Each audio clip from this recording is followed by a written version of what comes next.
there. We all do so much to look our best and spend a fortune on buying makeup products. Do you long for a naturally gorgeous complexion? Do you wish that you had absolutely beautiful glowing skin? So my video here is dedicated for all the pretty women out there who want to look their best naturally and instantly.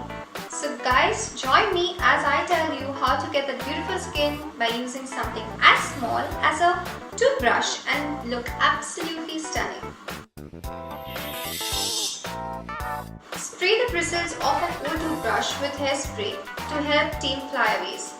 Since the bristles of each toothbrush are positioned so close together, they act as a super tiny bored bristle brush. Spray the head of the toothbrush with the hairspray and then brush any flyaways back to blend in with the rest of your hair. You can also prepare your very own tanner remover at home and use the brush to exfoliate the tanned part. Here's how. Blend a cup of water mixed with half cup of lemon juice and a tablespoon of baking soda. Dip the toothbrush in the mixture and gently exfoliate all over the tanned area for the best results.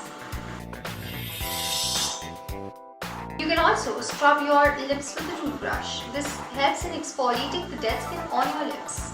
Gently massage your lips in circular motion with the toothbrush. This removes off dead skin from your lips, keeping it velvety smooth. I really hope you guys have enjoyed these simple tips and will use them pretty often. So guys, there's more such tips coming up right for you. So do keep writing in because I love to hear from you guys. If you like my video, give me a thumbs up and also don't forget to subscribe. Until we meet next, it's all about being